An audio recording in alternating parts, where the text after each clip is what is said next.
Fala pessoal, tudo certo? Sejam bem-vindos a mais um podcast da Escola do Têxtil, o TêxtilCast, o nosso podcast que fala somente de setor têxtil. E hoje, primeiro quero agradecer a presença de vocês aqui por estar participando conosco, por estar vindo, a gente está crescendo no YouTube. Já convido desde já a participar no Instagram, no @Escola do Têxtil, e aqui no YouTube, no Escola do Têxtil. Marquem, se inscrevam, cliquem no sininho. Em média hoje nós estamos começando com essa ideia de podcast aqui na escola, então em média a cada 15 dias ou 2 vezes ao mês a gente vai estar fazendo esse podcast para vocês, legal? Outra coisa que eu ia pedir para vocês é que não deixem de procurar a Escola do Têxtil. Porque, Andrei, lá na Escola do Têxtil hoje a gente está fazendo um material novo. Hoje a gente tem 2 cursos que vão estar passando aqui. Esses cursos vão estar falando um sobre noções básicas têxteis e o outro sobre o Têxtil Pro. Esse noções básicas têxteis e Têxtil Pro são 2 treinamentos, são 2 cursos totalmente online que você ganha certificado com um custo diferenciado. A gente na escola sempre tem uma visão de dar treinamento com baixo custo. Então, Andrei, não tenho dinheiro, não tenho tempo. Não tem desculpa. O valor de um curso básico hoje nosso R$ 49,00, uma parcela, são 3 meses de treinamento, vários módulos, certificado, material didático, é o NBT. Depois a gente tem o avançado, que é o Têxtil Pro, que vai ensinar até projetar malha, montar laboratório e tem muito mais informação. Mas enfim, para de desculpa, para de se desculpar e vai atrás. Conhecimento é o futuro. Bom, e hoje nesse podcast aqui, a gente vai estar falando hoje sobre qualidade. E qualidade é uma coisa importante que está sempre presente no setor têxtil, né? Importante a gente falar também, quase eu ia me esquecendo, para a gente não... a gente está procurando anunciantes para ajudar esse podcast a encorpar, ter força, a gente colocar ele com mais força na nossa rede e aí a gente conseguir ter vamos dizer assim, um alcance maior das pessoas. Então, quem tiver interesse em anunciar aqui, ele está crescendo esse é o 2º episódio, mas ele está crescendo como a gente até não esperava, 3 vezes mais do que a gente gostaria que fosse, então isso é muito bom. Mas quem quiser anunciar, entre em contato com o Andrei ou com o pessoal da escola, ou vai ali embaixo, ali onde a gente está conversando hoje aqui, procura a gente, fala que tem interesse, procura na escola também, no Instagram, @Escola do Têxtil, a gente vai estar aqui para atender vocês, tá bom? Estamos aguardando vocês, a gente já está falando com alguns anunciantes, com algumas pessoas, empresas que estão interessadas, e no próximo a gente já vai ter esse pessoal aqui falando só no setor têxtil, beleza? Pessoal, como a gente estava falando, então, eu estou falando, né? A gente vai estar hoje abrangendo a pauta do dia, vai ser qualidade, por que as peças ficam pequenas, né? E aí, para estar falando sobre esse material, a gente trouxe 2 especialistas de qualidade que estão aqui com a gente. E aí, nós 3 vamos estar falando sobre qualidade, passando algumas dicas, não sendo muito técnico, porque a gente não sabe qual o nível de conhecimento que cada um tem, mas a gente quer hoje sair daqui com uma missão, dar noção para o pessoal por que as peças ficam pequenas e ou como a gente vai conseguir resolver isso. E para falar sobre isso, eu aqui, Andrei, professor da Escola do Têxtil, vocês já conhecem, espero que sim, se não, sejam bem-vindos e prazer em conhecer vocês. Mas vamos estar falando um pouquinho então com esses 2 moços que estão aqui, né? Mais jovem, mais bonito do que eu.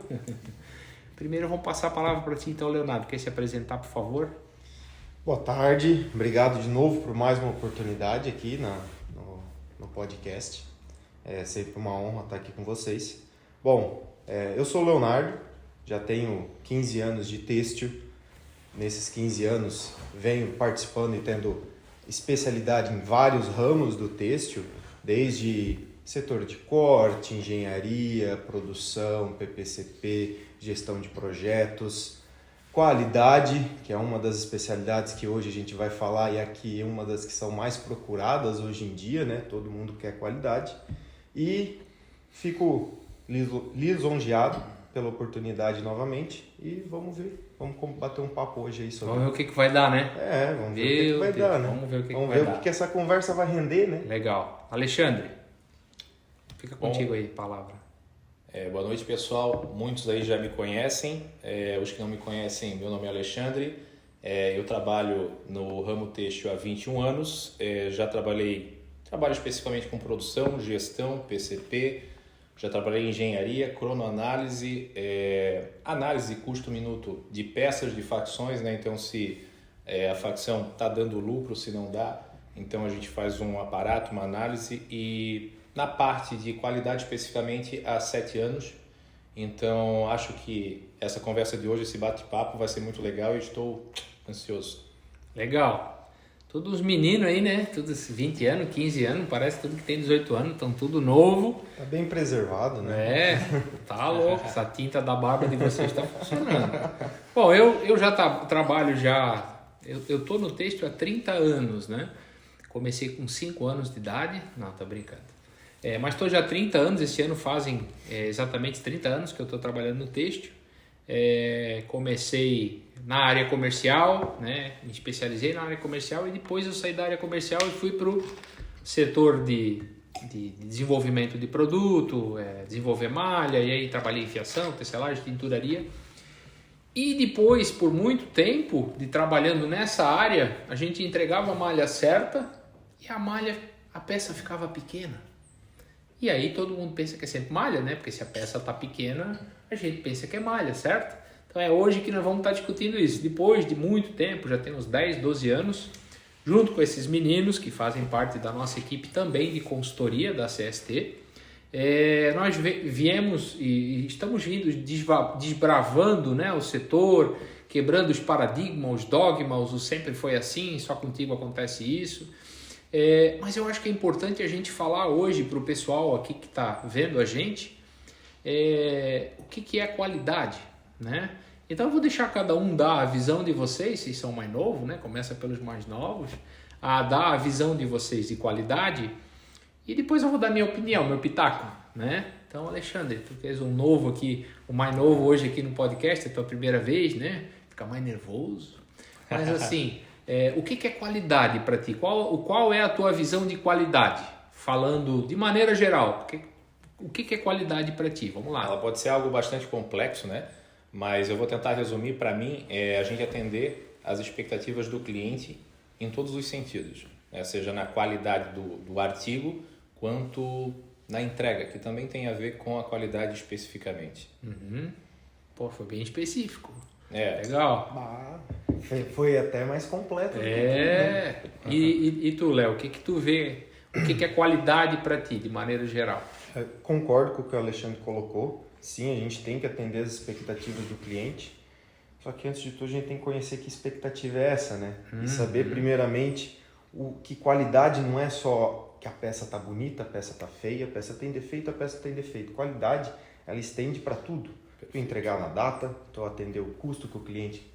Porque a expectativa que ele tem no final, que tu comentaste de atender a expectativa, ele não cria uma expectativa só de beleza de peça, de qualidade visual de peça ou de medidas. Ele também quer custo, ele também quer prazo, ele quer tudo. Ele quer um produto completo segundo o que ele necessita. Então, na minha visão, qualidade, sim, ela é principalmente a parte visual e a parte dimensional, mas eu também tenho que pensar muito na parte de expectativa dele também, de logística e também de custos.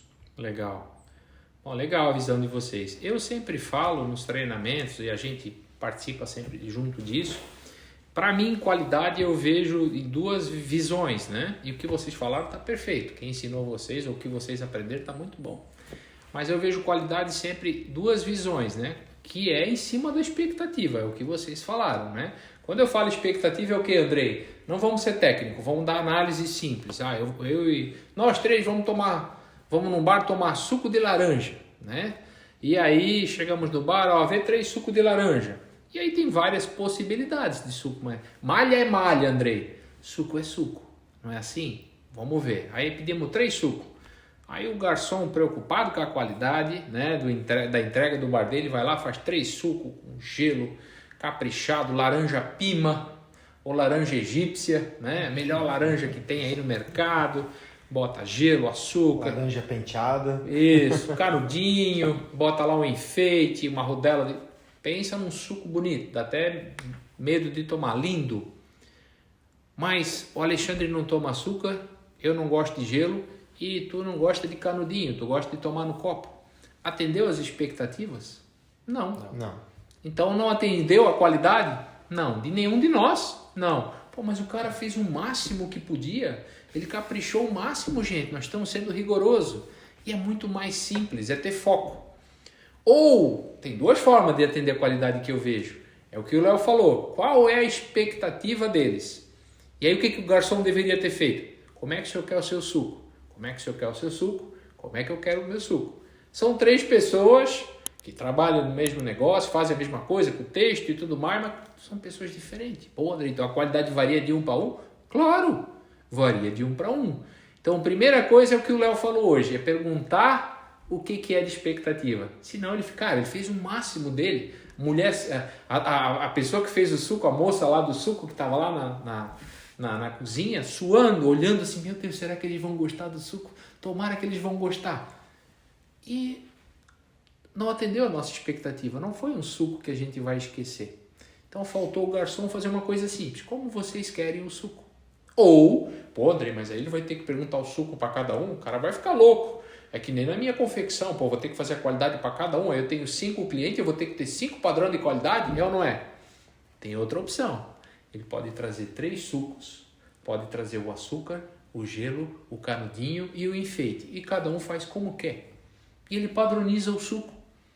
Percebe que é fácil e a gente complica? É ou não é? O garçom não precisa, ele vai lá e traz uma bandejinha com o suco, pô, mas ele vai ser o melhor suco que a gente vai tomar. Detalhe, ele vai achar a solução, né? Solução, perfeito, Léo. É o que falta no nosso setor, que a gente fala todo dia, né? É 2 coisas que eu falo todo dia. Eu tô ficando velho e eu repito muito.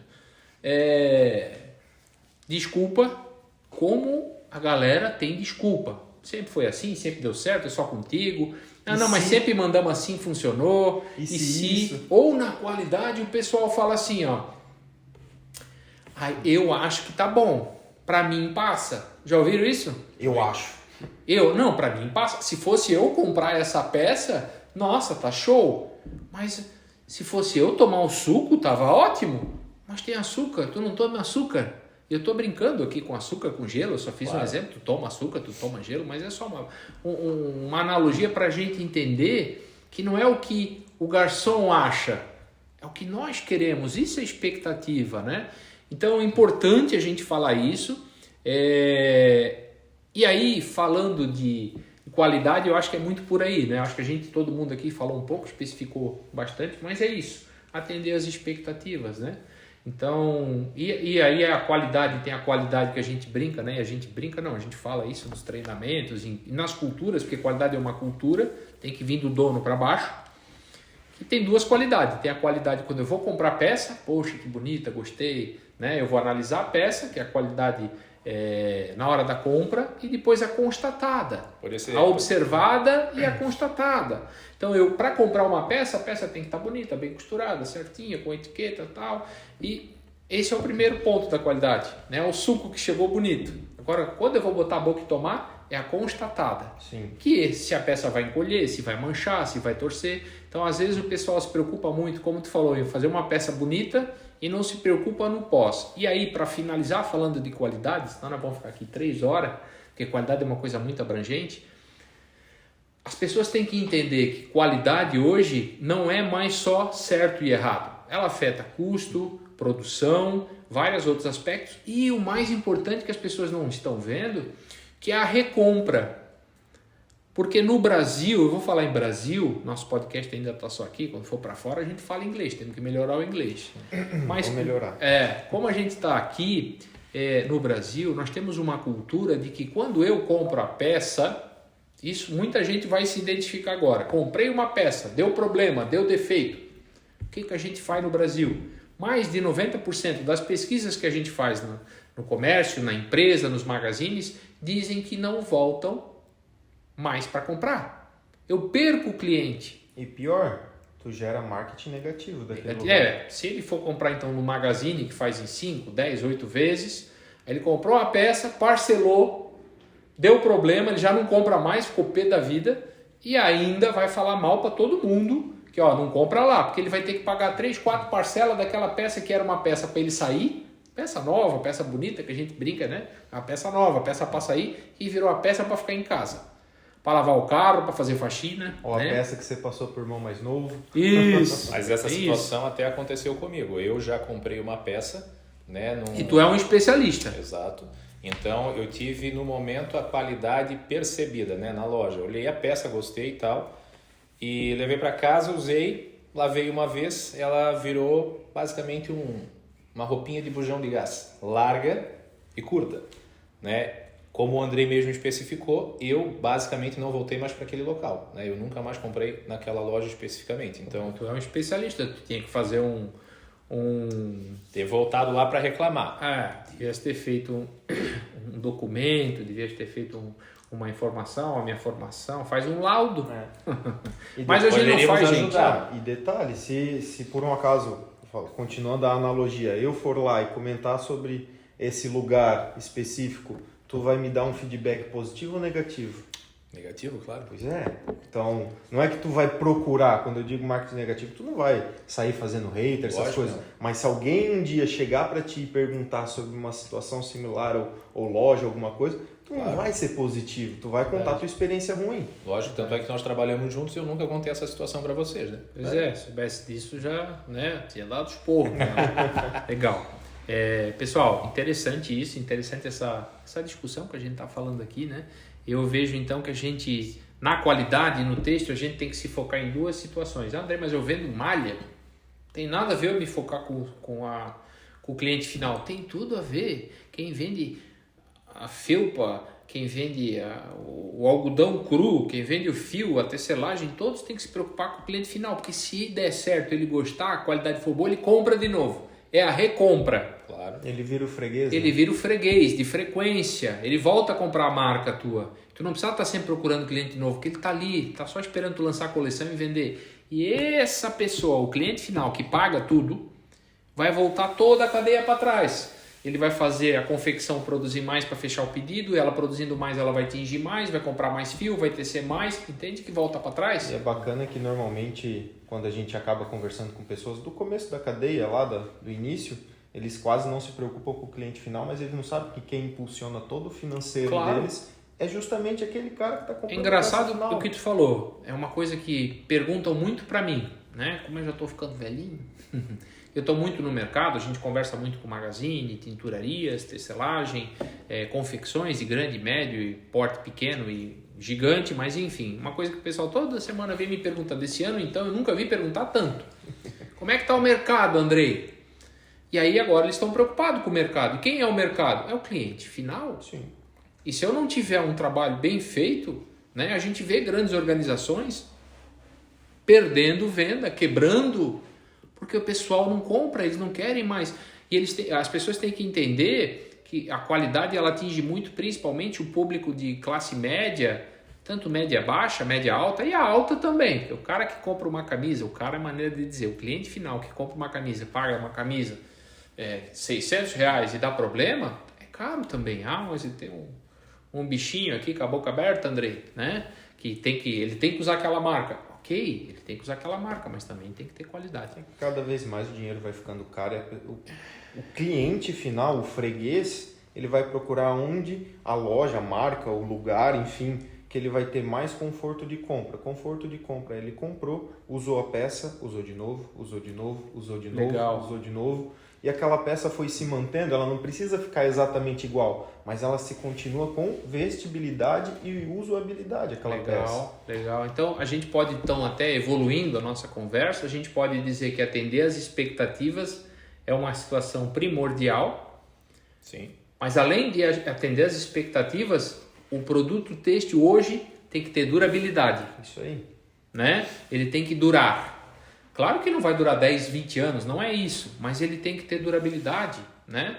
E se não atender as expectativas e não tiver a durabilidade, ele não tem qualidade. Ele Pro se cliente, frustra. Isso, ele se frustra. E hoje em dia a qualidade é algo básico, né? Ela não é mais Não é diferencial. Não, mas Isso. Se a gente voltar não muito tempo atrás, vamos lá, 2010, a gente entende como a exigência dos magazines eram muito diferentes na época, né? Eu lembro muito bem que se cortava basicamente 3.000 peças, tu entregava 3.010, achava 10 no caminho. Ia tudo passava. Por isso que a China ficou tão forte também, né? E a China, hoje, ela tem muita qualidade. E se a gente não conseguir evoluir nesse sentido, a gente pode acabar ficando para trás. Porque a única coisa que nos mantém aqui ainda é o prazo, né? A China não tem o prazo que nós temos. Então, se a gente não tiver o básico, que é a qualidade, a gente está fora do mercado. Verdade. Então, hoje é muito diferente. Não é mais como tratado no passado, eu tenho qualidade. Isso é básico. Quem não tem está fora do mercado. Então, é algo básico, não é mais um diferencial, né? Como era no passado. É isso aí. É que assim, se a gente for abrir e falar de qualidade, como eu falo, vai se abrir muita. Já estamos indo para a China. Esse já vamos fazer um outro podcast, eu acho. Porque é mais, mais 1h30, 2 de conversa. Não, mais umas 3, né? 3 horinhas. Mas, pessoal, a gente está aqui falando sobre isso, é importante. Então, importante, eu acho que conseguiu definir bem o que é qualidade, né? Atender expectativa. E hoje no texto, durabilidade, principalmente. Tem que durar a peça. Então, a gente tem que pensar nisso. Pensar sempre no cliente final, né? Mas hoje a nossa razão de ser aqui, além de falar qualidade, é uma coisa que nos chamam muito e hoje é um dos maiores problemas nas marcas, que aí eu falo em marcas diversas, desde marcas não conhecidas, surf shop, a surf, modinha e varejo. Todo mundo trabalha e tem um grande problema ainda para a gente melhorar aqui no Brasil, né? A gente fala do Brasil, que são as medidas, as peças, né? Quem já não foi numa loja, comprou a marca X e na cor amarela ele teve que usar o M e na preta usar o G, certo? Porque caiu melhor, mas como? Se é o mesmo tamanho, né?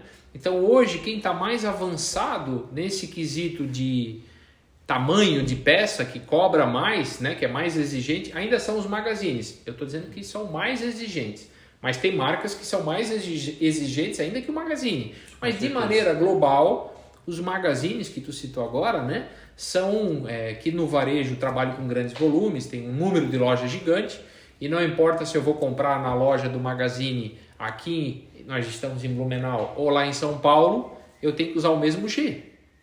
Perfeito. Certo? E aí o que a gente percebe hoje, o que a gente vê muito nas nossas consultorias, nas nossas assessorias, nas nossas andanças, essa é a maior dificuldade para se atender.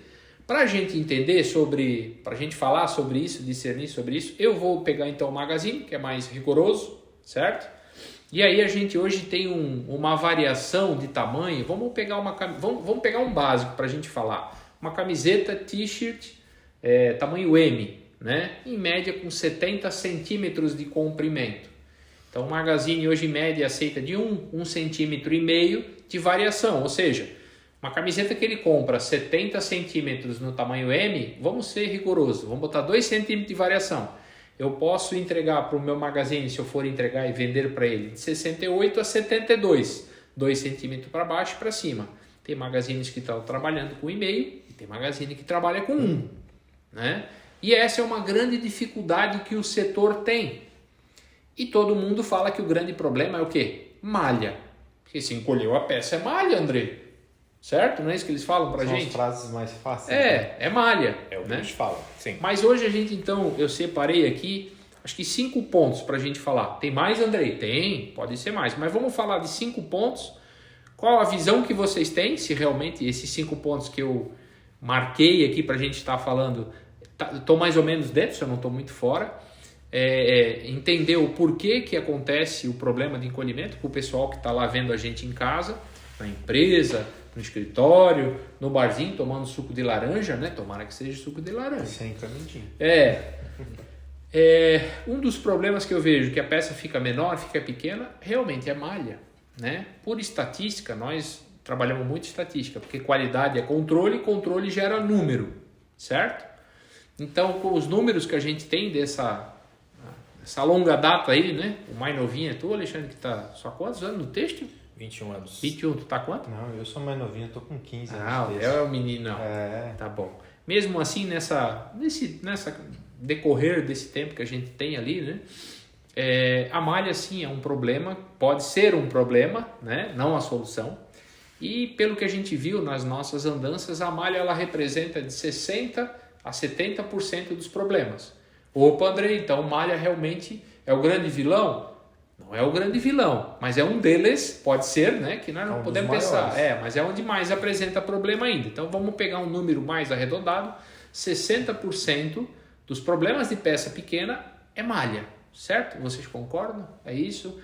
E aí eu vou perguntar para vocês, por que vocês acham que é malha? Léo, tu que é o mais novo, agora que eu descobri que tu é o mais novo, então vou perguntar primeiro pro mais novinho, né, Alexandre? Fui mirado agora. Aqui, normalmente, chega no final, a peça lá, vão medir. Primeiro, aí a gente também vai falar sobre como é que eu medi essa peça. Mas vamos lá, medi a peça, 70 centímetros, ela está com 67, podia ter 68. Está com 3 a menos. Está com 3 centímetros a menos do que deveria. Certo. Ponto. Aí vem os jargões do setor têxtil. É malha, a malha encolheu. Cortar errado. O modelista fez o molde errado. Mas como tu falou, o pessoal não faz o controle e eles não veem que às vezes o problema, eles tentam sempre achar um único culpado, eles não entendem que é tudo um processo. Sim, pode ter problema de malha. A malha pode ter ocorrido algum descontrole, alguma falta de acompanhamento, mas às vezes a malha onerou um pouco, aí no processo de confecção onerou mais um pouco de problema e mais um pouco que no final revelou 3 centímetros. Às vezes esses 3 centímetros de variação para menor, que às vezes pode até crescer, a gente vê no mercado aí que peças... Como é que é? Peça não só encolhe, peça cresce. Isso. Importante que quando a peça diminui é encolhimento e ela pode crescer, aí é alongamento. Isso. Né? Daí vendo a parte técnica, né? Alteração dimensional. Mas a gente no mercado escuta encolhimento. Mas a peça encolhe, a peça alonga. Então ali às vezes a gente vê muito isso, em alguns casos que a gente vê muito forte, o pessoal sempre culpa muito a malha. A malha tá ruim, a malha tá ruim. Normalmente aí tu volta, faz todos os testes, analisa de novo a malha. Poxa, mas a malha não tá ruim. Ela tá dentro de um range de tolerância. Aí não, é malha, malha, malha, até você estudar e ver todos os outros processos. Aí às vezes não tem um único processo ruim. Aí tem um pouquinho aqui, um pouquinho da malha, um pouquinho aqui, um pouquinho ali, que gerou os 3 centímetros. Então a gente, pelo menos por feedback, né, a gente encontra muito isso. Um pouco em cada setor que resulta aquele resultado final ali de 3 centímetros menor. Então, sim, tem a malha, o item principal, como tu falou, representa mais de 50% dos problemas. Só que se a malha estiver 100% controlada, ainda fica 40%. Beleza. Então, eu vejo dessa forma, né? Tá. Legal tua ideia. Vou puxar outra coisa daqui. E tu, Alexandre? Malha, vamos falar de malha. O que tu acha que pode estar acontecendo que a malha está com problema? O que tu acha desse número? 60% do problema é malha. Tu acha que é isso também? Porque assim, uma coisa é a gente ter número, ter informação, outra coisa é o sentimento de cada um, que a gente chama de acho, né? Então, qual a tua percepção disso? Tu acha que é isso também? Eu acho que foi bem colocado pelo Léo, né? Vamos pensar na peça final que ela não atendeu à medida que eu precisava. Pode ser uma série de fatores, né? Mas vamos focar na malha aqui, que é o que nós falamos. Eu acredito sim que seja um fator muito importante, porque a malha... Eu vejo hoje, pelo que a gente atende pelos clientes, né? Então, assim, a falta de conhecimento no mercado. Desde a compra do fio. As pessoas, muitos compram o fio pelo preço. Então, elas não sabem que ali já pode impactar nos problemas todos dimensionais e por aí vai. Né? Então, o pessoal, eu vejo que tem muita falta de conhecimento na parte inicial do processo. Seja no laboratório, projeção de malha, tecelagem, todo esse controle que precisa ter no começo para que quando a gente chegue com a malha tinta, né? Vamos lá, não vou até pular todo o processo de tecelagem e tudo mais, mas quando a malha está tinta até ali, eu sinto uma falta enorme de mão de obra qualificada nesse início do processo. A gente não tem mão de obra qualificada que entenda o controle que é necessário ali. O pessoal simplesmente acha que é comprar o fio, mandar para a tecelagem, teceu. Como a gente brinca, né? Às vezes eles compram o fio, nem aferem, mandam para a tecelagem, não veem como isso é estocado e armazenado, não sabe direito como é tecido, não afere ponto e por aí vai. Depois chega no laboratório, muitos nem testam, cortam e depois a peça ficou fora de medida. É malha? Claro, ninguém controlou nada, pode ser que seja. Só que a gente, se fizer o controle, a gente elimina bastante a probabilidade da malha. Então, né, resumindo, a gente tem que ter a malha validada no momento do corte. Então, antes de cortar, eu preciso ter todos os testes laboratoriais aferidos e controlados para mim dizer, não, a minha malha estava ok. Então, Legal. se até aqui está ok e ela aconteceu um problema de medida, não foi da malha. A malha saiu ok daqui. Entendi. Então, assim, vamos ser macro falando, né? O que o Léo falou foi perfeito, tu também. Então, assim, malha sim é um problema, é um dos maiores problemas, que pode ser fio, né? Pode ser tecelagem, pode ser tinturaria, Pode malha, ser transporte, pode botar um rolo em pé, pode ser um monte de pode ser, Claro. né? Mas vamos lá, essa galera que está do outro lado vendo a gente, eles querem a coisa mais preciosa hoje, é a solução, né? Então eu vejo assim, ó, resumidamente, eu vou dar minha opinião e vocês concordam, discordam da opinião de vocês. Eu vejo que o primeiro passo hoje, falando de uma confecção, ou mesmo de uma tinturaria, mas principalmente da confecção, que vai confeccionar a peça e lá é que vai aparecer a camiseta pequena que nós estamos falando. Vai revelar lá o problema, né? Eu vejo que o mínimo para resolver esse problema é eles terem um laboratório. Pô, André, mas um laboratório? Você está falando de um laboratório? Cara, não. Hoje com 6, 7 mil reais, a maioria já tem tudo. Só precisa comprar uma lavadora, uma secadora, são poucos itens que não vai gastar 4, 5 mil reais. Monta um laboratório e aí inspeciona o que entra e vê se está dentro da qualidade para sair desses 60% de problema. Perfeito. Poxa, Andrei, mas aí para montar o laboratório, tá ali, ó, Escola do Texto ensina. Não tem desculpa. Não vem com desculpa para mim, pelo amor de Deus. Então, tem lá a escola, ou tem outros, não precisa ser nós, mas montem. Então, minha dica, né, do Andrei aqui, nós estamos 3 conversando, é o básico, ter um laboratório para analisar com as métricas certas e ver se a malha tá boa ou não. O que é boa ou não? Se ela vai dar problema de ficar pequena ou grande. E aí tem várias técnicas, tem colhimento, movimentação, tem gente que descansa a malha, tem várias opções. Mas, gente, tomem ação, não se lamente. A pior coisa é que chega lá no final a peça está pequena. Eu acho que é isso, eu acho que é aquilo. Acho não vai resolver, nós temos que trabalhar em cima de causa. Então a minha sugestão para a malha, que sim é o maior problema, o mínimo que uma confecção, né, que vai confeccionar essa malha tem que ter um laboratório, certo? Para poder verificar essa malha e alguém dizer que vai ser o laboratorista, né, o responsável, malha tá boa, pode mandar para frente. É mais ou menos isso? O que vocês acham? É que eu vejo também, tu falando assim, o pessoal, mínimo ter um laboratório, mas também a gente acaba vendo, me veio na mente agora que a gente vê muito acontecer no texto, a gente gosta de esperar o perfeito para tomar ação. Sim. Montar um laboratório. Então eu só vou começar a analisar minha malha quando eu tiver um laboratório montado, estruturado. Não, como tu falou hoje, dá para montar um laboratório a baixo custo. E às vezes, não vou conseguir fazer todos os testes, mas já comece a fazer algum. Saia do antes feito que perfeito, Isso. né? Não queira ser o 8 ou 80. Vai começando, começa com algum teste. Começa tirando uma largura, uma gramatura. Tem várias técnicas, como você falou, na escola do texto ensina, tem outros técnicos, mas comece de algum lugar. Porque quando tu começar, você vai começar a enxergar número e esse número vai te instigar a querer controlar mais, porque você vai começar a entender o que está acontecendo. Legal. Entende? Legal. Então eu vejo isso também. E no começo tu comentasse da questão que a qualidade tem que vir do dono para baixo. E isso, nesse ponto de montar o laboratório, é muito importante. Porque às vezes se alguém estiver nos escutando, que é operador, às vezes vai vir aquela frase, poxa, mas eu já falei várias vezes pro meu líder que tem que montar um laboratório para a gente olhar a malha. Mas sim, tem que começar pelo dono, porque a gente teve até outro podcast, a gente falou de pessoas. O liderado ele vai se espelhar no líder dele, no gestor dele. O gestor vai se espelhar no dono. Então, se o dono já não impulsionar essa vontade de ter o laboratório, sim, dá para montar um laboratório, mas quem está abaixo vai ter que fazer muito mais força. Resumindo, a qualidade ou a peça ou o produto é a cara do dono. É a cara do dono. Ixi, André, meu produto tá ruim, tá feio. Ixi, então o dono tá com a cara feia, então.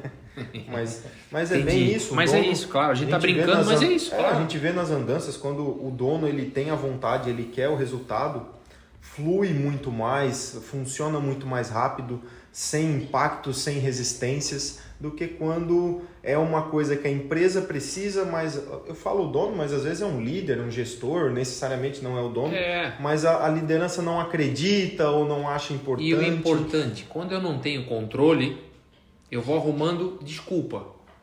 eu dou um jeitinho aqui, eu pago a costureira ali, eu passo a peça, vou dando desculpa, certo? E quanto custa essa desculpa? Nós estamos falando que se montar um laboratório, hoje a gente consegue montar um laboratório até R$5.000, às vezes em um lote, às vezes em 2 lotes de 300 quilos, tu paga o laboratório só com os problemas que tu vai definir. E depois é só lucro, ou melhor, não vamos nem falar de valor, é incomodação, porque a gente não pode acordar para passar trabalho, a gente tem que trabalhar. E se eu não domino o têxtil, cara, eu vou ficar passando um trabalho que não tem fim. Alexandre, tua opinião?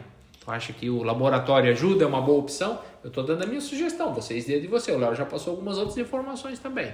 Para mim, o laboratório é algo básico, né? Então, como a gente falou, a qualidade hoje não é mais um diferencial. Eu não consigo enxergar no ramo têxtil uma confecção que consiga atingir a qualidade, a expectativa do cliente, se ela não começar o procedimento correto, né? Se o começo, a malha começar errada, não vai dar certo no final. Tu vai ter uma peça com problema. Se tu não tiver, porque tu tivesse sorte, né? E não dá para contar com a sorte, né? Então, a gente tem que ter controle. E não tem como eu ter controle se eu não ter um laboratório. Então, tudo inicia na malha, independentemente se eu produzo ela ou se eu compro ela. Eu preciso aferir no laboratório. Então, eu não consigo, sinceramente, enxergar uma empresa sem um laboratório inicial para mim validar a malha, né? Então, eu preciso começar corretamente desde o início. Eu preciso ter todos os testes aferidos. E até puxando o gancho como o Andrei mesmo posicionou aqui e falou, eu vou só distorcer um pouquinho, mas um laboratório custa 5, 6 mil reais. Muitas vezes vão dizer, não, 5, 6 mil reais ainda é caro, basta um lote de magazine eu não conseguir entregar. Vai ver que é muito barato os 5, 6 mil reais para um laboratório que ia te evitar esse tipo de incomodação. É legal tu falar isso, porque aí nós voltamos lá no começo com atender expectativa. O laboratório vai aferir a minha qualidade. Mas aí volta o que o Léo falou. E qual é a minha expectativa? Qual é a expectativa do meu cliente? Então, se eu pego um magazine, vamos lá, vamos pegar a informação de cada um aqui. Eu vou pegar de vocês. Vamos pegar o Léo falando ali que precisa, e tu também, pegamos um magazine. O magazine quer encolhimento de 6. Montei o laboratório, fiz o encolhimento, deu 8. Tá fora? Tá fora. Vou mandar para frente, não vou, o que eu faço? Aí é uma escolha que aí é outro podcast para a gente falar, mas... Exato. Eu vejo que malha sim é o maior problema e a solução que a gente dá são duas. Primeiro, olhar a expectativa. Segundo, laboratório básico para ver a malha. Porque tem gente que não faz malha, ele compra a malha pronta. Sim. André, mas eu compro a malha do fulano, ele é muito conhecido no mercado. Mas ele também erra. Claro. É importante lembrar, às vezes, para quem está escutando a gente, é que a gente acaba tendo o costume e a gente acaba usando sempre a palavra malha. Mas... Tecido como isso. Matéria-prima, eu tenho que aferir, independente da matéria-prima, tem que saber expectativa, tem que testar laboratório. Então, só para o pessoal entender, né? Porque a gente acaba usando essa nomenclatura sempre. Parece que a gente só fala de malha, né? É que assim, hoje o mercado nacional, vamos falar assim, de produção têxtil, ele está aí 85%, 90% em cima da malha.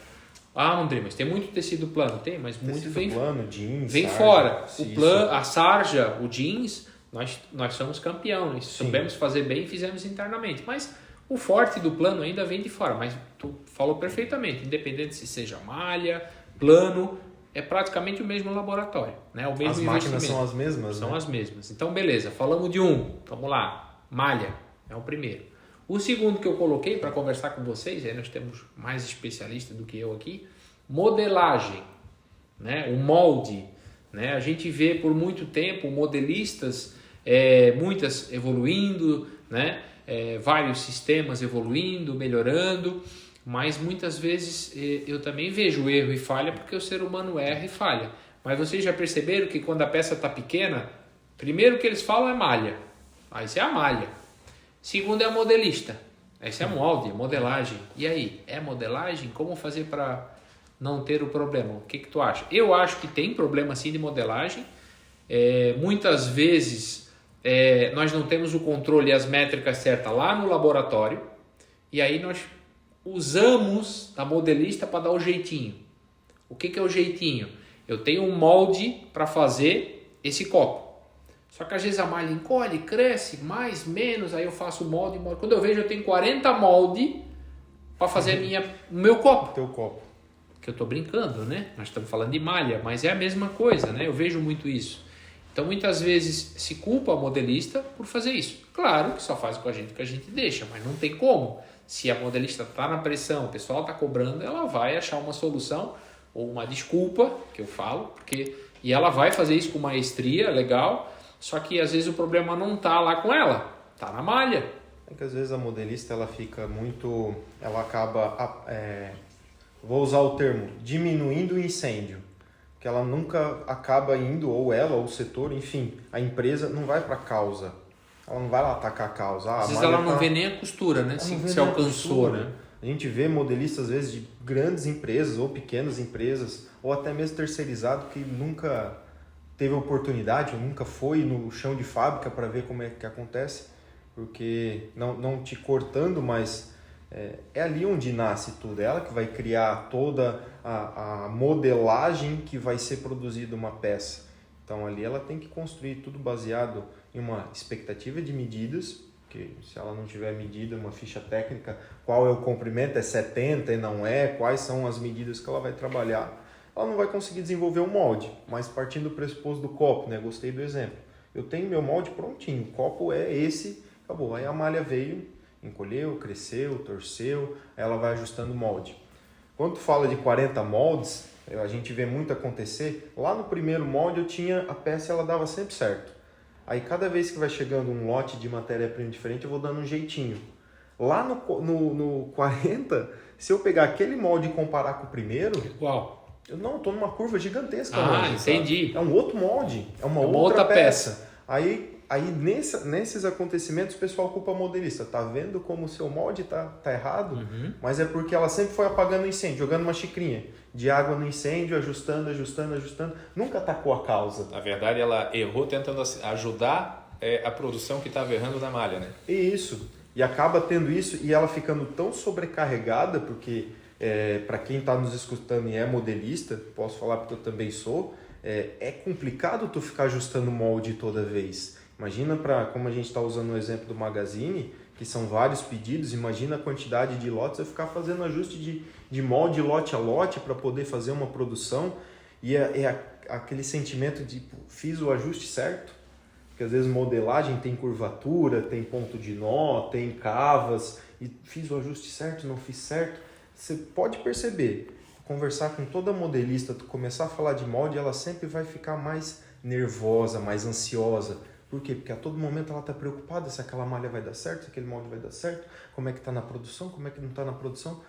E é o que tu falou, a gente não precisa ir passar trabalho, tem que trabalhar. Então tem formas métricas dela ter o molde do copo, para finalizar, né? O molde do copo e trabalhar com o molde do copo. E assim, modelagem sim é um problema, não é um dos maiores, a gente vai falar de 5, mas eu vejo que falta duas coisas, minha opinião. Agora eu vou pedir a tua para tu falar um pouco também.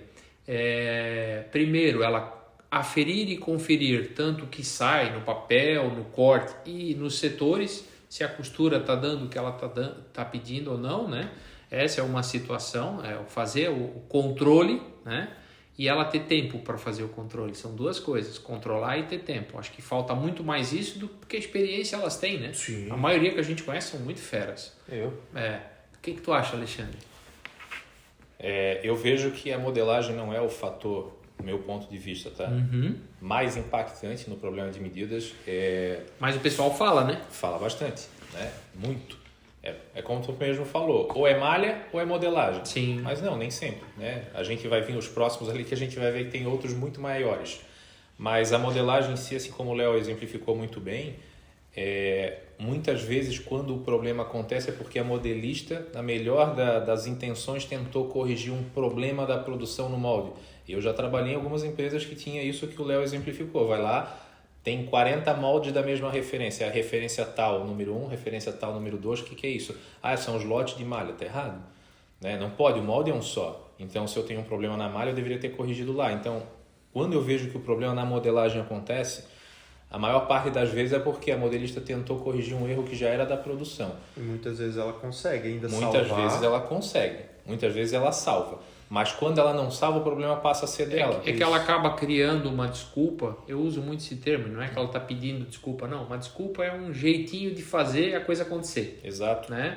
E chega uma hora que aquele jeitinho não dá certo. Aí eles culpam ela. Mas pera, o foco não está lá nela. Ela está fazendo o melhor dela. Perfeito. Então, vamos lá. A modelagem, sim, é um problema que o pessoal acusa. Sim. Mas é o que eu acho que menos impacta. Perfeito. E aí eu acho que solução para isso, né, minha opinião, ou até a nossa opinião, a gente está congruindo em cima disso, primeiro, claro, vir, certo, se eu já tiver o laboratório de novo vai ajudar, mas primeiro então, eu acho que ela tem que, tenho certeza, ela tem que criar um sistema de conferência para ver se realmente está dando certo as medidas, tanto no corte e tudo mais, mas principalmente ter tempo, né, hábil, para parar de fazer tantas 40 moldes e vamos ter 10, e aí eu não preciso ficar criando aqueles outros, eu tenho tempo para ir lá na costura, ver se está acontecendo.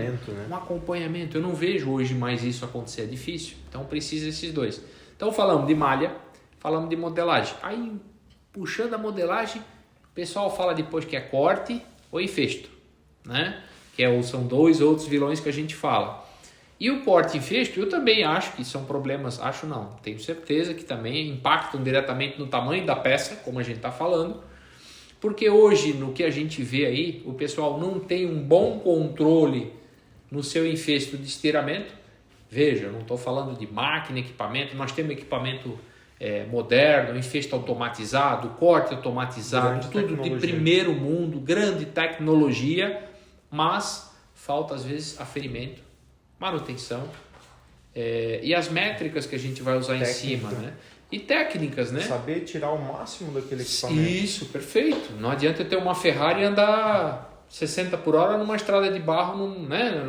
Não devia ter aquela Ferrari, então. Ou eu tenho que botar aquilo. Ou botar numa pista certa, ou treinar um motorista, enfim. Então, infesto e corte, sim. O infesto, na hora de infestar, eu posso estar esticando a malha, depois eu vou costurar e ela vai voltar, porque a malha tem memória, certo? Então, o infesto pode ser um causador, sim, de problema. E o próprio corte, o fato de... Aí eu vou dar minha opinião e depois eu vou jogar para vocês. O fato de o corte ser automático não é a solução do problema.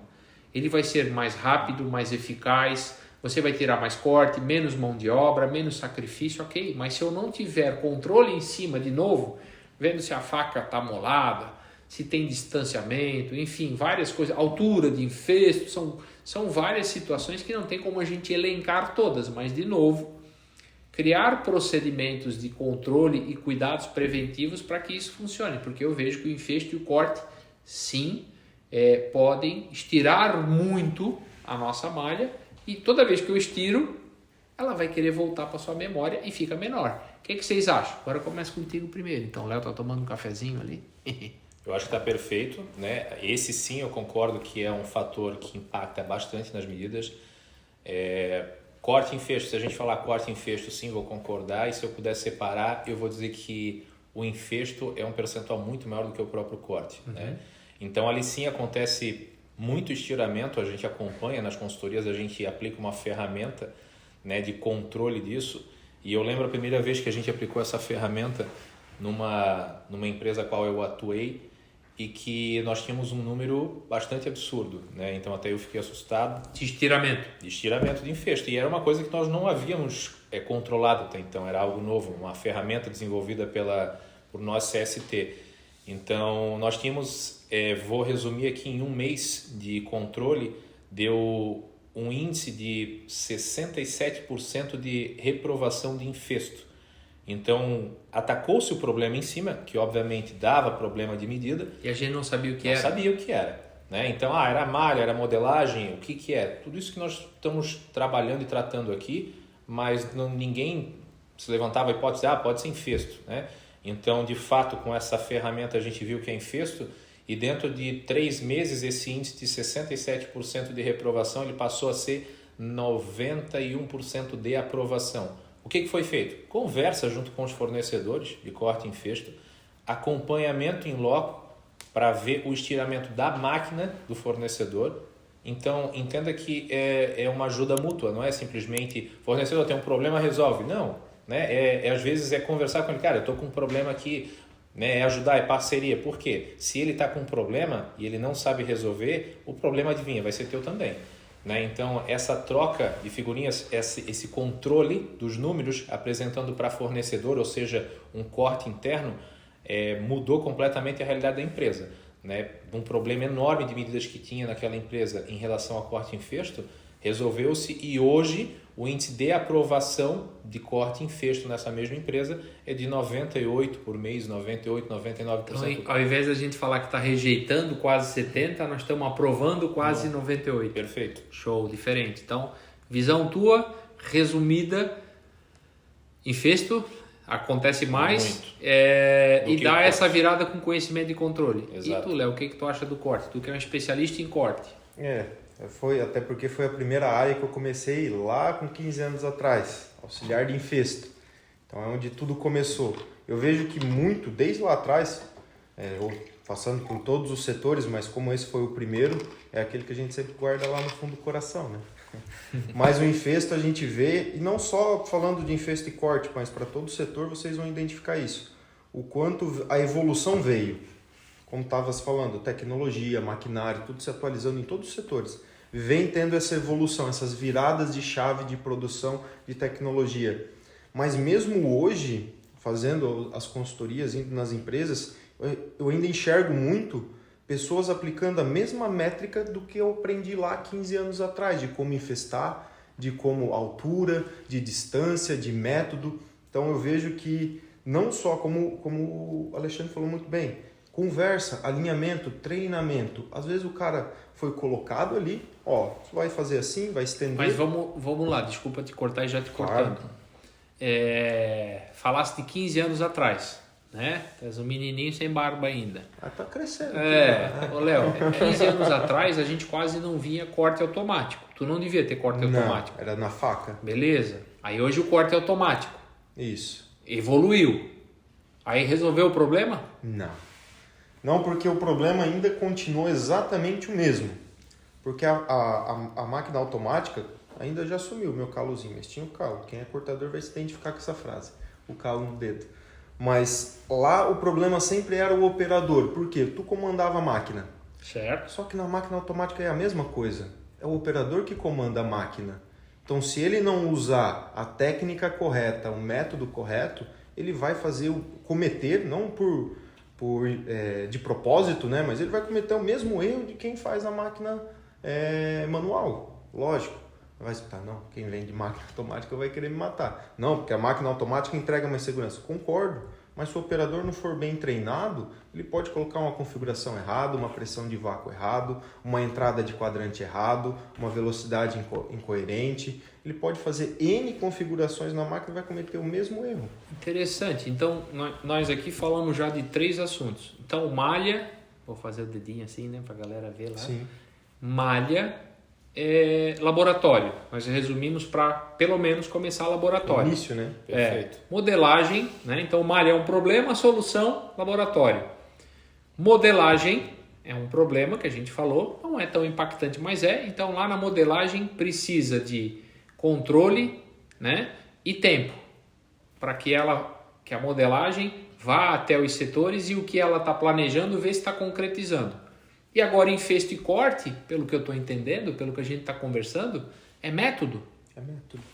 É método de como controlar o infesto, como trabalhar com a máquina. Então, são 3 coisas diferentes, vamos dizer assim, 3 situações diferentes, com 3 ações diferentes. A gente usa muito a frase boas práticas. Certo. As boas práticas de um bom infesto, para aplicar um bom infesto, boas práticas em corte, independente se ele é manual ou automático, mas existem boas práticas para se entregar uma boa qualidade sem perder eficiência. Legal.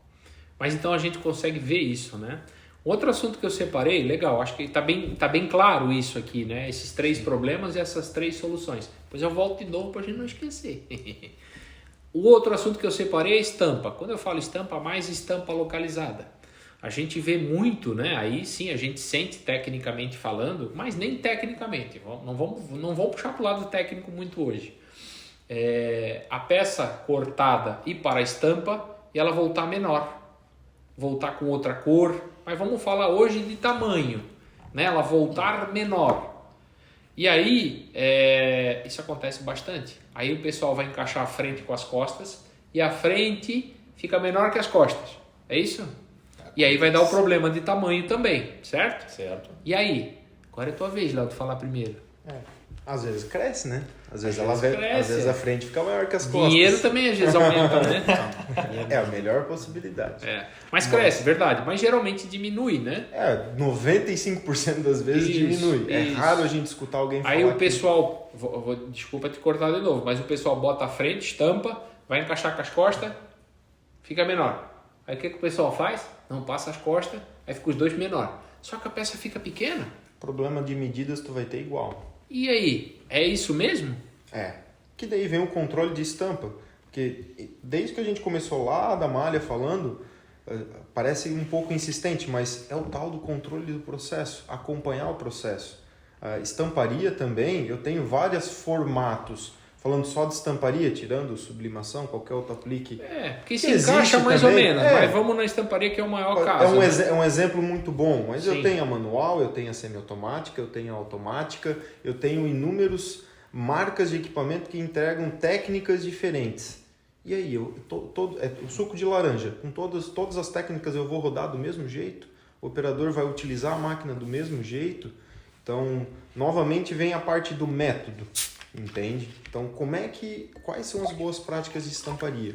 A gente vê muita, tanto de empresa verticalizada quanto terceirizada, quem presta serviço, equipamentos também de ponta, limpeza de galpão impecável, e é difícil numa estamparia tu ver limpeza, normalmente muito sempre difícil. Bastante raro, sujeira, né? Mas tem muitas empresas avançadíssimas em equipamento, mas não controla às vezes uma temperatura de estufa, um tempo de flash, uma pressão de rasqueta, um método de tiragem de berço, passagem de cola em berço.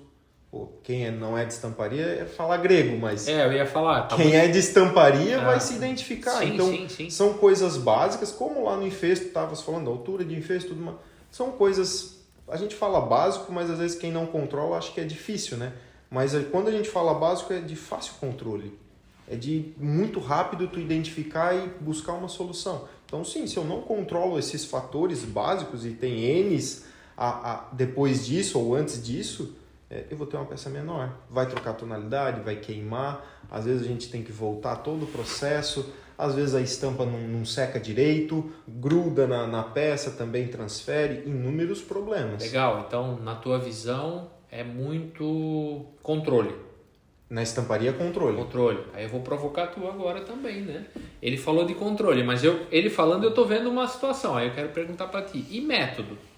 A forma de se estampar, de se tirar da mesa, isso também tu acha que influencia? Qual é a tua visão? Eu sei porque tu trabalha muito em cima disso também. E aí? Influencia bastante. Até a estufa, como o Léo falou, eu vejo que, entre aspas, né, é um grande vilão, não. Porque tem técnicas que a gente precisa da estufa, mas pela falta de controle da própria estamparia, ela acaba ultrapassando um pouco o limite que ela poderia usar na estufa, que acaba danificando a malha, porque a malha não permitiria passar naquela temperatura toda. Então, não vou entrar na parte técnica aqui do porquê disso. Mas esse é o controle. Isso. Eu te provoquei com o método. Pois é, mas nem sempre acontece só isso, pois eu já enfrentei situações em que a estampa não passava pela estufa e ela voltou muito maior do que deveria. E aí? E aí, por quê? Cola. Já teve questão de cola, muita cola no berço, onde na hora de tirar, toda a vida esticava. E era uma malha que era um pouco mais delicada. Aí é método.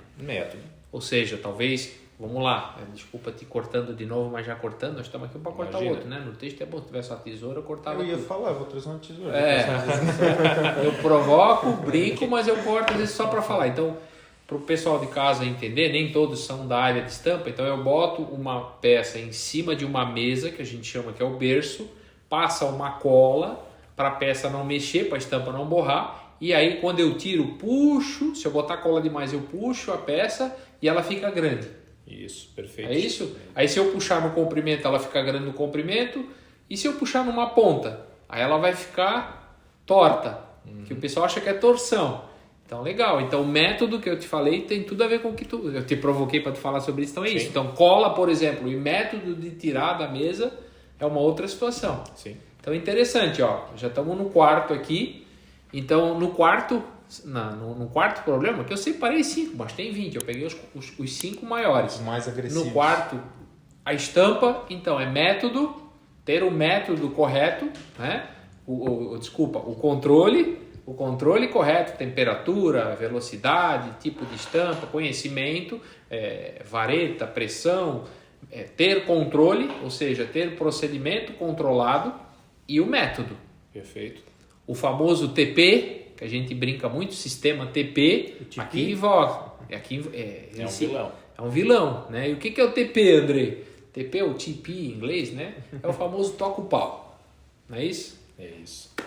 No texto a gente quase não ouve o urgente, palavra urgente é raro, e aí produção atrasou tudo, eles tentam ganhar 3 dias na estampa, né? A estampa é previsto 3 a 4 dias, eles querem entregar hoje para receber amanhã. Aí sai fora do controle, porque daí bota a temperatura alta, velocidade rápida para estampar e entregar rápido, metodologia, seja o que Deus quiser lá, né? Vamos fazer e aí estica a peça. Então, estampa, método e controle, certo? Certo, e aí o importante é a gente ter o controle disso depois da estampa, né? Pois se a gente não ter o controle na empresa, né, e não medir isso, vai passar batido, isso vai seguir e a gente vai enxergar o problema lá na frente. Ou seja, TP, a gente tem, mas vamos lá, na estampa eu tenho que ter controle e método. Na Perfeito. confecção, quando volta a peça, eu tenho que medir para ver se deu certo. Inspecionar. Isso. Ou Inspeção. seja, eu vou estar falando mais isso no final, tá? Eu vou para encaixar tudo uma coisa na outra, não confundir a cabeça da galera. Nós já estamos com 4. E o último, que eu separei para a gente falar também, que são os 5 maiores, aí vem o último, costura. A costura não deixa a peça menor, Léo? Não, imagina, nunca é costura. Mas costura ele só junta as partes, Alexandre. Como é que vai ficar menor? Já Pode chutei bastante acontecer? isso. Pode, porque se lá voltando na modelagem ela faz uma previsão que a costura vai perder medida de meio centímetro de cada lado e a costureira dá uma forçadinha a mais e perde meio a mais de cada lado, ao invés de perder no total 1 centímetro, já perde 2. Então costura pode ser isso. E aí? O que pode ser na costura? Qual a tua visão? Nós já passamos por 4. Esse é o último para a gente estar falando. Todos têm algo para a gente falar, mas e aí? O que tu vê que impacta mais na costura? É mão de costureira. Né? Mão de costureira. Perfeito. Então é mão de obra. Mão de obra. Legal.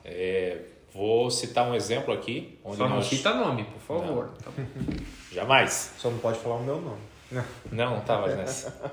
Mas nós tínhamos um problema numa peça específica, ombro a ombro, né? Era uma medida onde nós tínhamos que ter, não me lembro exatamente qual que era a medida, mas não estava dando certo. As peças não estavam todas costuradas, estavam ainda numa confecção.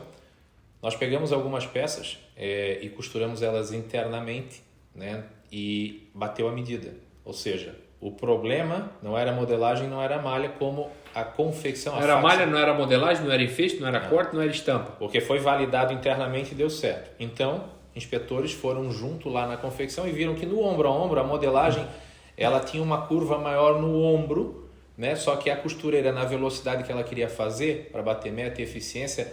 A curva ela virou uma reta. Foi reto. Isso aí. Aí o TP ali funcionou muito bem e ela acabou comendo 3 centímetros a mais. A peça dela ficava 3 centímetros menor no ombro a ombro do que precisava ser a tabela. E foi visto que o problema não era malha nem modelagem como se levantou. Não, é modelagem. Não, não era modelagem. Né? Então aqui é um belo exemplo de que a mão de obra na costura afeta muito. Laterais também. Né? Laterais, vamos lá. Lateral, se ela, às vezes ela está com um pouco de pressa, ela dá faz uma curva onde não deveria, daqui a pouco... Essas costureiras que estão falando são corredores de Fórmula 1, né? Eficiência, Uma quer né? cortar Vão bater os que a gente vê no 110%. mercado, né? Uma quer cortar a curva e fazer uma reta, a outra mas quer fazer um acontece. zigue... Legal. Então, isso impacta diretamente, obviamente, em medidas, né? A gente fala, não, mas a costura ela vai comer só, vai refilar o 0,7 ali, ela vai refilar o 0,5. Não, nem sempre, né? E deveria ser, numa realidade perfeita, é isso. Mas quando tu vai em loco, tu percebe que algumas costureiras, elas comem mais do que deveria. O exemplo do ombro a ombro, esse eu nunca vou esquecer porque deu uma baita dor de cabeça na época. né? Então a mão de obra afeta muito na costura. E sim, é um fator bastante impactante, embora muitas costuras não reconheçam, até que tu vá lá e prove e mostre que, tá vendo? Olha só, como a gente brinca de vez em quando, vai lá no baldinho da costureira, né, no lixeirinho, olha quanto que está saindo de rebarba das overlock, vai perceber que ali deveria ser 0,5 e às vezes tem 1 centímetro ali. Legal. Então a gente não coloca 1 centímetro de margem na modelagem, né? Tá. Então ali impacta bastante. Então, na tua visão, Alexandre, vamos lá, mão de obra, especificamente, que tu falou muito voltado à mão de obra. E tu, Léo, é só mão de obra ou tem mais coisa? Eu vejo que tem mais coisas, mas... Ou vamos pegar as mais impactantes. Puxando o gancho da mão de obra, já estando dentro de grandes unidades de costura, vivenciando o dia a dia delas, falta treinamento para a costureira. Por quê? Porque é uma profissão onde a gente vê, foi falado em outros podcasts, vem diminuindo, o pessoal não tem tanto interesse mais nessa... A filha da costureira não quer ser costureira. Não quer mais ser costureira. Então, falta treinamento. Normalmente, quem está ali não sabe o porquê está fazendo aquilo, qual o objetivo. Porque na costura, também, de novo, igual o corte. Se eu pegar lá atrás para hoje, máquina evoluiu, hoje tem máquina tecnológica, eletrônica, tudo. Mas continua a mão da costureira. Sim. Tem regulagem de ponto, pressão, calcador, tudo que você imaginar de regulagens. Mas se a costureira ela não foi treinada para lidar com aquele artigo, vira o suco de laranja. Ela pega uma meia malha, uma camiseta de t-shirt comum e ela vai costurar uma blusinha de viscose achando que é do mesmo jeito. Que ela vai fazer com a mesma regulagem. Algodão, uma malha de algodão com uma malha de viscose. Uma malha de viscose. Aí entra, se eu estou entendendo, o conhecimento, então. Treinamento seria o conhecimento. O conhecimento para ela entender por que ela tem que fazer a especialização. Ela Isso. tem que ser uma especialista. Ela tem que ser uma especialista. Legal. Então, pegando de uma maneira geral, um contexto geral, esses 5 problemas que a gente teve hoje aqui, a gente pode falar que malha a gente consegue resolver com laboratório, certo? Certo. Que a modelagem vai ser o controle da modelista, né? E o tempo para ela aferir esse controle, o tempo para ela ir, quando eu digo lá no corte, para ver se na costura está acontecendo. No infesto, no corte, a gente falou sobre controle, né? Ou boas fala práticas, mais né? as boas práticas, ou seja, o método, isso, controle e método, né? Na estampa, de novo, a gente falou em controle e método, né? Que a gente tem que cuidar isso, vamos dizer assim. E na costura ficou entre mão de obra e conhecimento, treinamento, especialização. Então a gente falou de 5 problemas, que legal. E aí a gente conseguiu dar, vamos dizer assim, ou citar soluções. Podem ter outras? Pode, mas a gente, por ser especialista em cada área, a gente vê mais isso. E aí, falando sobre isso e até finalizando, né, esse podcast, está indo já para um caminho final, eu vejo então que legal que a gente falou sobre isso. E mais do que ser legal, né, a gente mostrou solução. Porque dá problema, todo mundo que está vendo lá diz, isso é verdade, acontece lá no meu, olha ali, o Francisco devia ter visto isso, o João, olha lá o João, tomara que ele está vendo esse podcast, né? Manda para ele o link. Mas assim, o que eu vejo então, a gente citou problemas, os 5 maiores, e as soluções. Claro que é abreviado, senão o podcast ia ter 5 horas, se fosse para especificar, trazer métrica, mas estamos dando dica, né? Mas já vamos conseguir mudar, se tiver... Em média tem centenas de pessoas olhando os nossos vídeos. Se a gente mudar 2 pessoas já valeu a pena, né? Se a gente arrumar 2 empresas ali já valeu a pena. Com certeza. Mas o que eu vejo assim, que ficou claro para mim também, é que nós temos malha, modelagem, infesto e corte, estampa e costura. Segue uma linha e essa linha, e aí eu vou sugerir, né, que os setores de qualidade façam as conferências. O que acontece hoje que a gente vê é que chega lá no final a peça está pequena, que é o que nós estamos falando hoje. E aí, pessoal da qualidade, inspeção final, peça pequena, lote rejeitado. Isso aqui eu acho que é isso aqui eu acho que é aquilo. Pode ser isso, pode ser um monte de pode, não de podcast, né? De pode ser, e pode ser um monte de acho. E quem acha o que pode não tem certeza de nada. Então a gente falou de 5 problemas principais, em 5 áreas principais, onde a gente tem que ter o quê? Controle em cada uma. o grande segredo de tudo é controlar fase a fase. Se eu controlar a malha e já ver que tem um problema, para. Vamos botar para frente? Vamos, mas eu sei que tem um problema e vamos dar uma solução. Se eu cortei a peça, se eu infestei, ou modelagem, ou corte. Então, o que nós estamos falando aqui, o que a gente prega, é que cada fase pare para verificar se está certo. André, mas nós não temos tempo, o PCP, o lead time. Mas, gente, é medir uma peça e ver se está dentro. São conferências rápidas. Rápida. Estamos falando de 1 minuto para medir que seja 5. Mas 5 peças, não. Antes feito que desperfeito. Tem 1000 peças. Mas se tu mede 5, mede uma, mas mede alguma coisa. Começa a ter números. Não né? deixa para chegar lá no final e estar com problema, né? Eu acho que essa é a grande questão da solução. Mas legal que a gente falou de malha, modelagem, efeito corte, estampa e costura, que são, na nossa visão, os maiores problemas. E que bom que a gente, trocando de ideia, a gente conseguiu ver aqui as soluções que a gente pode ajudar o pessoal que está lá do outro lado. Mas o principal que eu sempre falo é controle. Isso. Tem a frase aí que o pessoal está até botando nas empresas: quem controla tem qualidade, quem não controla tem sorte. E tá tudo bem quem quer ficar com a sorte. Só depois eles ligam para a gente e assim: meu Deus, seu Andrei, não sei o que aconteceu, essa semana nós estamos com azar, está dando tudo errado. Hoje mesmo é o dia de dar tudo errado. Mas se está dando tudo errado ou azar, é porque não está controlando. Eu vejo isso. Legal, galera. Pô, feliz que vocês estão aqui, que a gente trocou essa ideia, que a gente está passando esse conhecimento para o pessoal. Isso é o que importa, né? O legado que a gente deixa. Espero que a gente consiga trabalhar com a mente e com o coração dessas pessoas, fazer com que elas mudem, que o setor texto abra a mente, que ele evolua. O Léo viu que se ficasse nos 15 anos atrás do corte como está hoje... Não ia adiantar.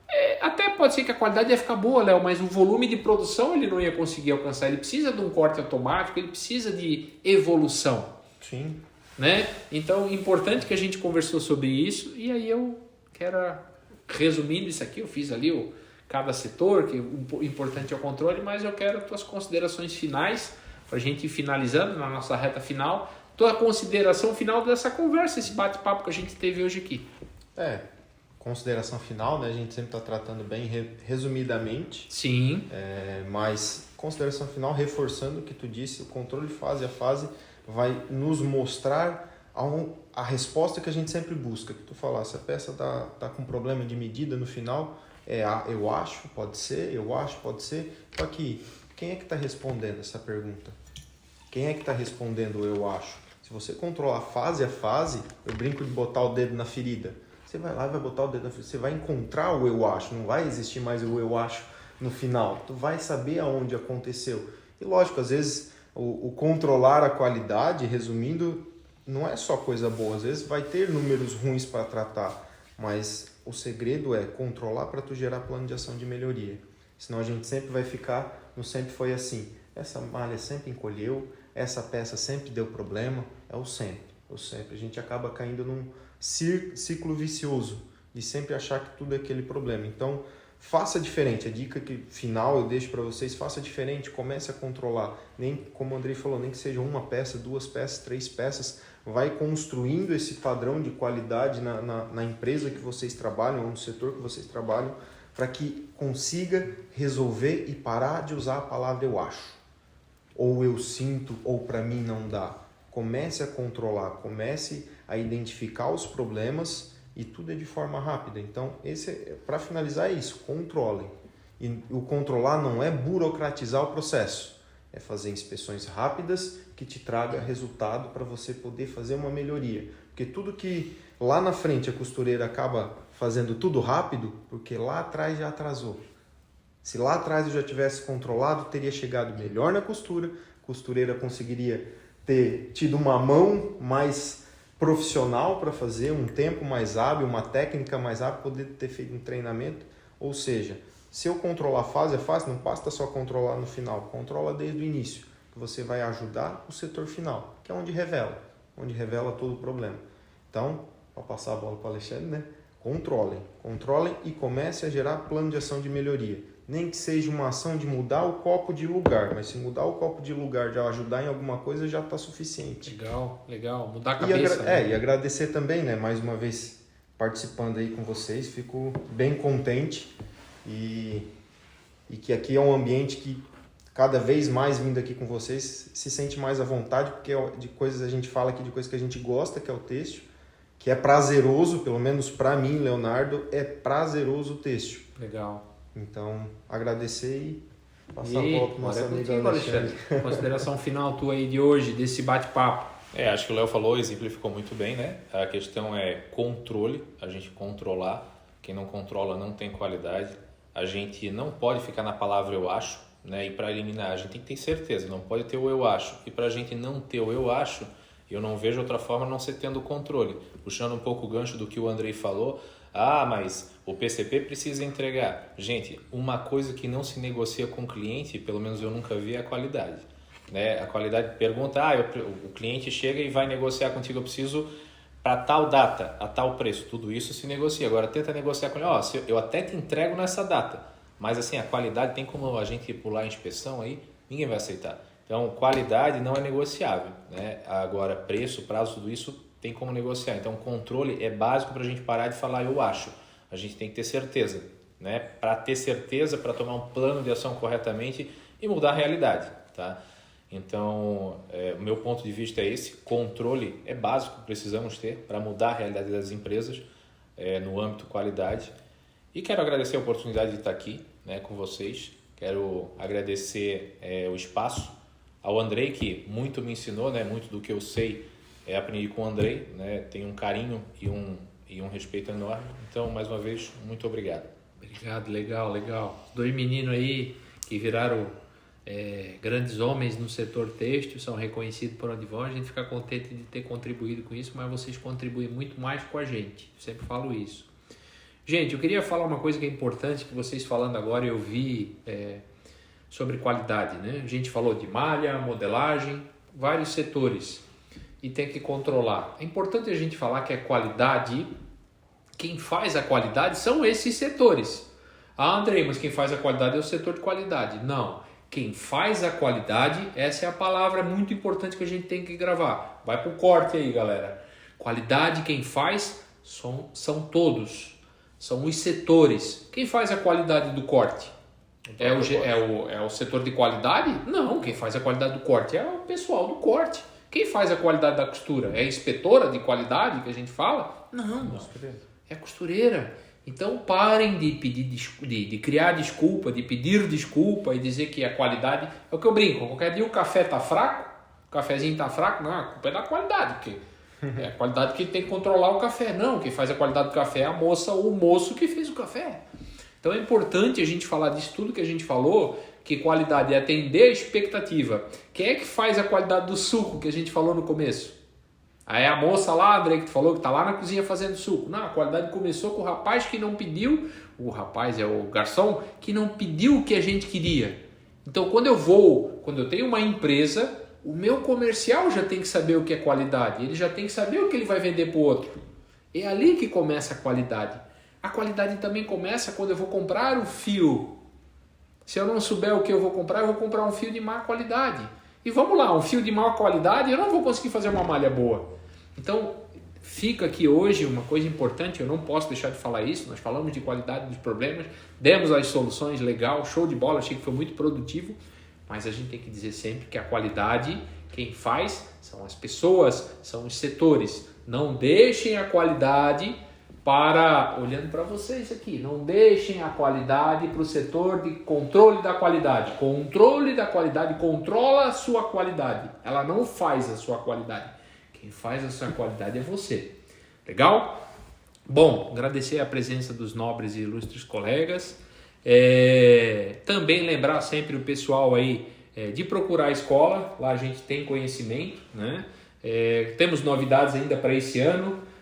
O pessoal nosso aqui, a nossa área técnica que está ouvindo aqui, a gente aqui sabe que esse ano a gente vai lançar mais cursos específicos, cursos legais, interessantes. Eu lembro sempre que a nossa metodologia é diferenciada, é rápida, é barata, é de fácil acesso e conhecimento focado.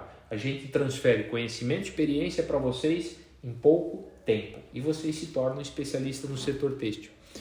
Também vou lembrar vocês de quem puder ou quem quiser, quem quiser, quem está interessado de entrar e participar com a gente nessa caminhada aí do TêxtilCast que vem crescendo, nos procurem nos comentários, onde vocês quiserem, pode ser no próprio Instagram da escola, que é @escola do têxtil. Entrem lá e falam, tem interesse de participar nos anúncios, Andrei, pode me procurar também, o pessoal que me conhece, ou procurar qualquer um de nós aqui.